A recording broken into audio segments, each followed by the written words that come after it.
Welcome to Adisium Studio. ମାଛ ଫ୍ରାଏକୁ ମାଛ ଭୁଜିଆ।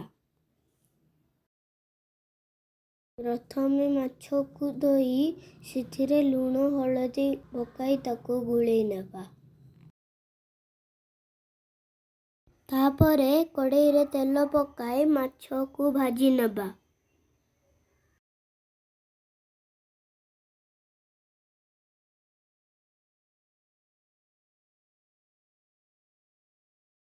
ମାଛ ସବୁ ଭାଜି ହେଇଗଲା ପରେ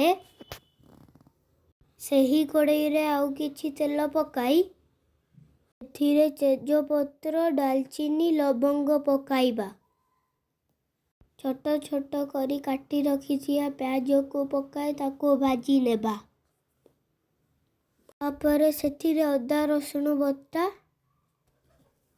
ହଳଦୀ ଗୁଣ୍ଡ, ଲଙ୍କା ଗୁଣ୍ଡ, ତାପରେ ଜିରା ଗୁଣ୍ଡ, ଧନିଆ ଗୁଣ୍ଡ, ସେଥିରେ କିଛି ଲୁଣ ଦେଇ ତାକୁ ଭଲ ଭାବରେ ଫ୍ରାଏ କରିଦେବା।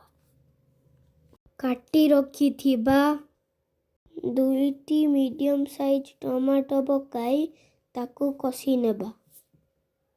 ଭଲ ଭାବରେ କଷି ହେଇଗଲା ପରେ ସେଇଥିରେ 1 କପ୍ ଉଷୁମ ପାଣି ଦେଇ ତାକୁ ଘୋଡ଼େଇ ନେବା।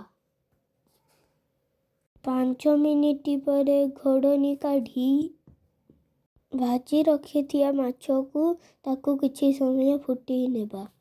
କିଛି ସମୟ ପରେ ତାକୁ ଓହ୍ଲାଇ ନେବା। ତାପରେ ପ୍ରସ୍ତୁତ ହୋଇଗଲା ଆମର ଫିସ୍ ଫ୍ରାଏ। ତାପରେ ପ୍ରସ୍ତୁତ କରିବା ମାଛ ଭୁଜିଆ। ପ୍ରଥମେ ଭଜା ମାଛରୁ କଣ୍ଟା ବାହାର କରି ନେବା। ଭଲ ଭାବରେ କଣ୍ଟା ବାହାର କରିଦେଲା ପରେ କଡ଼େଇରେ ତେଲ ଦେଇ ଛୋଟ ଛୋଟ କରି କାଟି ରଖିଥିବା ପିଆଜ, ରସୁଣ, କଞ୍ଚା ଲଙ୍କା ସେଥିରେ ପ୍ରଥମେ ପିଆଜ ପକାଇବା।